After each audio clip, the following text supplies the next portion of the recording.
सबसे बड़ी चोट अगर कोविड के बाद किसी के ऊपर हुई तो वो अखबारों के ऊपर हुई। ऐसे हालात के अंदर ये आपकी और सरकार की जिम्मेदारी थी कि उन अखबारों को जिंदा कैसा रखा जाए। तो आपने क्या किया कि डीएवीपी का जो बजट 800 करोड़ रुपए का था उसको 160 करोड़ रुपए के ऊपर लेकर आ गए। कोविड आया, कोविड के अंदर कई सारे लोगों की जान गई और आज भी मैं ये मानकर चलता हूं कि इस देश के अंदर हर मरने वाला इंसान कोविड से नहीं मरा था। हमारी मेडिकल फैसिलिटीज कितनी खराब थी इसकी वजह से मरा था। आज इस कानून का इस्तेमाल किया जा रहा है जो आपके खिलाफ बोलते हैं। अगर कल किसी अखबार ने गवर्नमेंट के अगेंस्ट में अगर कुछ लिखता है, आपकी लाइन टो नहीं करता है, आपको फॉलो नहीं करता है, तो क्या इसका मतलब यह है कि आप उसके ऊपर वो ड्रैकोनियन कानून का इस्तेमाल करते हुए आप उसके ऊपर एक्शन? मीडिया भी तकरीबन मेजॉरिटी ऑफ द मीडिया वो आपके हाथों में आ चुका है।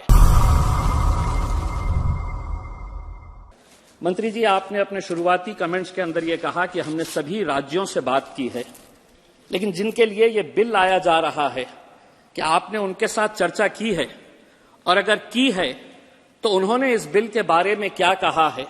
यहां पे तो हम कहेंगे कि आप जो भी ला रहे हैं सब कुछ अच्छा चल रहा है, चंगा चल रहा है, लेकिन जिसके लिए लाया जा रहा है उन्होंने इस बिल के बारे में क्या कहा? यानी कि the editors guild of India, जो ये न्यूज़पेपर्स के को चलाते हैं, उनके एडिटर्स हैं, उन्होंने इस बिल के बारे में कहा, the editors guild of India has expressed concern over the draconian provisions of the Press and Regulation and Registration of Periodicals Bill 2023 that can have an adverse impact on freedom of the press. आगे उन्होंने ये कहा है, it said the law on this issue should be more respectful of press freedom and should avoid granting vast powers to regulatory authorities to either interfere or shut down the press at their whims and fancies.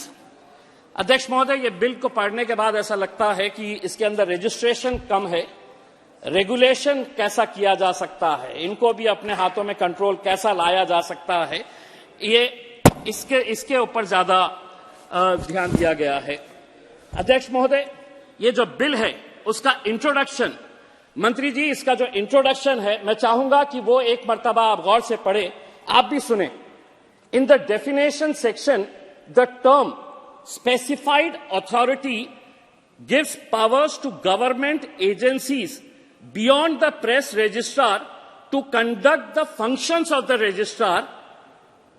यानी कि press registrar जिसकी मौलिक जिम्मेदारी है कि इसको पूरा control करना, इस नए बिल के अंदर आपने प्रेस रजिस्ट्रार के अलावा स्पेसिफाइड अथॉरिटी को भी ये पावर्स दे दिए हैं। यानी कि स्पेसिफाइड अथॉरिटी कोई भी हो सकती है, पुलिस भी हो सकती है, एनफोर्समेंट डायरेक्टोरेट भी हो सकता है।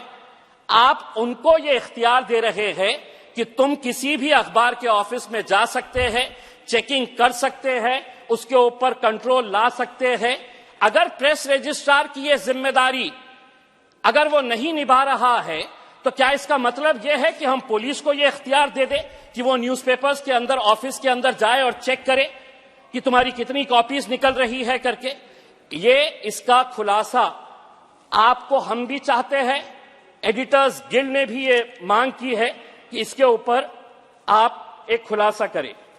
Section 4(1) and 11(4) allow the registrar to deny the right to bring out a periodical and cancel the certificate of registration of a periodical to persons convicted of terrorist act or unlawful activity for having done anything against the security of the state. मंत्री जी, आज UAPA draconian कानून का कैसा इस्तेमाल किया जा रहा है, कल ही देश के गृह मंत्री ने, अब इसको और आईपीसी के अंडर में हम कैसा लोगों के ऊपर कैसा कानून का दबाव लेकर आ सकते हैं, जिस लिबर्टी के साथ, जिस लिबरल तरीके के साथ आज इस कानून का इस्तेमाल किया जा रहा है जो आपके खिलाफ बोलते हैं। अगर कल किसी अखबार ने गवर्नमेंट के अगेंस्ट में अगर कुछ लिखता है, आपकी लाइन टो नहीं करता है, आपको फॉलो नहीं करता है, तो क्या इसका मतलब यह है कि आप उसके ऊपर वो ड्रैकोनियन कानून का इस्तेमाल करते हुए आप उसके ऊपर एक्शन ले ले, इसके ऊपर भी हम खुलासा करना चाहेंगे। वरना वैसे भी आज इस देश के अंदर क्या पत्रकारों के ऊपर सेडिशन का कानून नहीं लगाया जा रहा है? कितने पत्रकारों के ऊपर आप सेडिशन का कानून लगा रहे हैं? मैं एक और चिंताजनक जो सेक्शन है, section 6B, which gives power to the press registrar as well as other specified authority to enter the premises of a periodical to inspect or take copies of the relevant records or documents or ask any question necessary for obtaining any information required to be furnished. मेरा फिर से आपसे ये सवाल है, आपका क्या मतलब है जब आप ये कहते हैं कि specified authority apart from the press registrar? कल कोई भी सरकारी अधिकारी, क्या डीएम को आप ये इख्तियार दे डालेंगे? क्या कलेक्टर को आप ये इख्तियार दे डालेंगे कि जा किसी पत्रकार के ऑफिस के अंदर जाओ, तुम्हारे खिलाफ लिख रहा है, पूरे डॉक्यूमेंट्स देखो, चेक करो, बराबर से प्रिंट हो रहे हैं या नहीं हो रहे हैं, कॉपीज मिल रहे हैं या नहीं मिल रहे हैं? ये थर्ड पार्टी इंटरफेरेंस आप क्यों लाना चाहते हैं, जबकि प्रेस रजिस्ट्रार की ये पूरी मौलिक जिम्मेदारी है कि उसको वो अच्छी तरीके से निभाए। मैं मंत्री जी आपको एक बात कहना चाहता हूं कि कोविड आया, कोविड के अंदर कई सारे लोगों की जान गई, और आज भी मैं ये मानकर चलता हूं कि इस देश के अंदर हर मरने वाला इंसान कोविड से नहीं मरा था। हमारी मेडिकल फैसिलिटीज कितनी खराब थी, इसकी वजह से मरा था, वो एक अलग मुद्दा है, उसके ऊपर हम बाद में चर्चा करेंगे। लेकिन सबसे बड़ी चोट अगर कोविड के बाद किसी के ऊपर हुई तो वो अखबारों के ऊपर हुई। सर्कुलेशन घट गया तो एडवर्टाइजमेंट रेवेन्यू घट गया। अब ऐसे हालात के अंदर ये आपकी और सरकार की जिम्मेदारी थी कि उन अखबारों को जिंदा कैसा रखा जाए। तो आपने क्या किया कि डीएवीपी का जो बजट 800 करोड़ रुपए का था उसको 160 करोड़ रुपए के ऊपर लेकर आ गए। और मैं समझता हूं कि सबसे ज्यादा अगर नुकसान किसी का हुआ है तो उर्दू भाषिक जो अखबार निकलते थे वो पूरी तरह से खत्म हो गए हैं। मैं तो चाहूंगा कि आप ये आंकड़ा ये बताए देश को कि कोविड के बाद कितने अखबार, कितने रीजनल लैंग्वेजेस के अंदर, चाहे वो मराठी के अखबार हो सकते हैं, चाहे वो उर्दू के अखबार हो सकते हैं, या कन्नड़ा, तेलुगु, कोई भी भाषा के जो अखबार थे, कितने अखबार बंद हो चुके हैं। और ये दुनिया भर में हुआ, लेकिन दूसरे कंट्रीज ने अपने अखबारों को जिंदा रखने के लिए उन्होंने अपना पैकेज दिया, एडवर्टाइजमेंट्स का उनको ये बजट उनको बढ़ाकर दिया है। हमने उल्टा बजट हमने घटा दिए है। दूसरी बात यह है कि अगर ये रीजनल लैंग्वेजेस खत्म हो जाएंगे, बंद हो जाएंगे, तो आपकी जो सरकारी स्कीम्स है कि हम अगर जीत कर आ गए मध्य प्रदेश और राजस्थान के अंदर तो इम्तियाज जलील महाराष्ट्र के अंदर 1120 रुपए के अंदर गैस का सिलेंडर लेगा, लेकिन मोदी की गारंटी राजस्थान के अंदर और मध्य प्रदेश के अंदर है कि अगर हम जीत कर आ गए तो हम 450 रुपए में देंगे। ये लोगों तक आपको पहुंचाना पड़ेगा, और वो रीजनल लैंग्वेजेस के जरिए ही। अगर रीजनल लैंग्वेजेस के वर्नाकुलर डेलीज अगर खत्म हो गए, बंद हो गए, तो आप सरकारी स्कीम्स वहां पर कैसे पहुंचा सकते हैं? इसके अंदर पब्लिशर और प्रिंटर का भी जिक्र किया गया है। मंत्री जी एक बहुत अच्छा उदाहरण मैं देना चाहता हूं। अध्यक्ष महोदय आप सुनिए, मेरे औरंगाबाद शहर के अंदर एक लड़की पिछले कई सालों से रिसर्च कर रही थी, पीएचडी के लिए। वो रिसर्च करी, उसको पीएचडी मिल गया। जो उसकी थीसिस थी वो थीसिस किसी ने चुरा ली, उसकी बुक बनाई, ना उस बुक के ऊपर ना पब्लिशर का नाम है ना प्रिंटर का नाम है।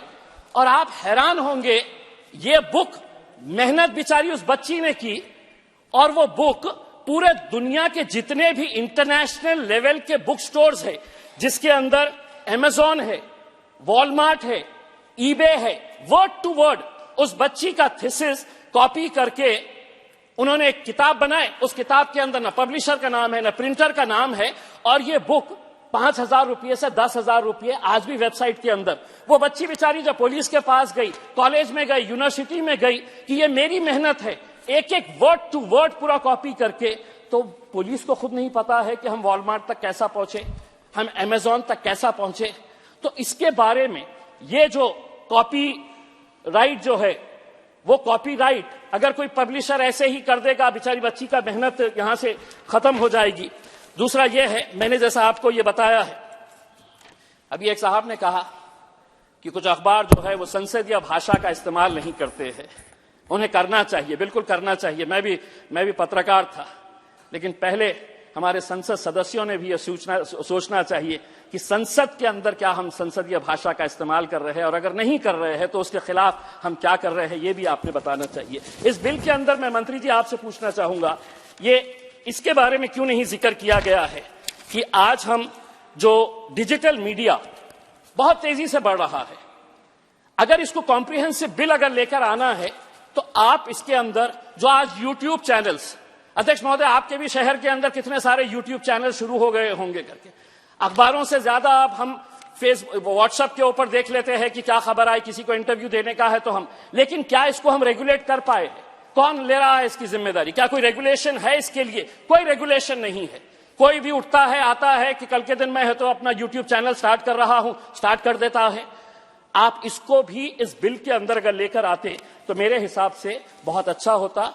मैं आपसे अनुरोध करना चाहूंगा मंत्री जी, महाराष्ट्र ने तकरीबन 20,098 पब्लिकेशंस है, जिसमें तकरीबन 7,000 महाराष्ट्र के अंदर उर्दू अखबार है, और ये अगर अखबारों को अगर जिंदा रखना है तो मैं आपसे सिर्फ इतना कहना चाहूंगा कि आपकी सोच जो है वो उर्दू के ताल्लुक से, अध्यक्ष महोदय ये बड़े अफसोस के साथ कहना पड़ता है कि इस देश के अंदर हमने जबानों को भी मजहबों के साथ जोड़ना शुरू कर दिया, और हम ये समझते हैं कितने ऐसे सदस्य होंगे जो पुराने 60, 70, 80 साल के, कि जो उर्दू में पढ़े हैं, उर्दू लिखते हैं, अच्छी तरह से जानते हैं, लेकिन आज उर्दू को एक मजहब के साथ जोड़ दिया गया है। इसलिए मंत्री जी, एक शायर है, उस शायर ने उर्दू के ताल्लुक से और अखबारों की क्या हालत हो रही है, उर्दू की क्या हालत हो रही है, इकबाल अशर नाम के एक शायर ने इस पूरी जबान को किस तरीके से आज दरकिनार कर दिया गया है। एक 4 लाइन है, मैं आपको सुनाना चाहता हूं। इकबाल अशर नाम का शायर है, मंत्री जी सुनिए गौर से। उर्दू है मेरा नाम, मैं खुसरो की पहेली, क्यों मुझको बनाते हो तासुब का निशाना, तासुब मतलब भेदभाव, क्यों मुझको बनाते हो तासुब का निशाना, मैंने तो कभी खुद को मुसलमान नहीं माना, देखा था कभी मैंने भी खुशियों का जमाना, अपने ही वतन में हूं मगर आज अकेली, उर्दू है मेरा नाम, मैं खुसरो की पहेली। अध्यक्ष महोदय, इन जबानों को जिंदा रखने की जिम्मेदारी, अखबारों को जिंदा रखने की जिम्मेदारी आपकी है। ये बिल मैं समझता हूं कि प्रेस फ्रीडम की आजादी को कुचलने का, खत्म करने का एक जरिया है। आपने बहुत सारे इंस्टीट्यूशंस अपने कब्जे में ले लिए हैं। मीडिया भी तकरीबन मेजॉरिटी ऑफ द मीडिया वो आपके हाथों में आ चुका है। जो बचे कुचे हैं उनको हम किस तरीके से कंट्रोल कर सकते हैं, ये बिल उसकी तरफ जा रहा है। और ये मैं अकेले नहीं कह रहा हूं, आप ये मत कहिएगा कि मैं विपक्ष के अंदर खड़ा हुआ हूं तो मेरी ये राय है। जो एडिटर्स गिल्ड ऑफ इंडिया है, जो रिप्रेजेंट करता है हिंदुस्तान के हर बड़े छोटे अखबार को, उनके अगर एडिटर्स गिल्ड ऑफ इंडिया अगर आपको ये कहता है कि ये प्रेस फ्रीडम के ऊपर ये एक हमला है ये बिल का, उन्होंने ये मांग की है, मैं भी ये मांग करता हूं मंत्री जी आपसे कि पार्लियामेंट की सेलेक्ट कमेटी के सामने इस बिल को भिजाया जाए, ताकि इस मीडिया की आजादी को पिछले 75 सालों से हमने जिंदा रखे थे, आगे भी ये जिंदा रहे। ये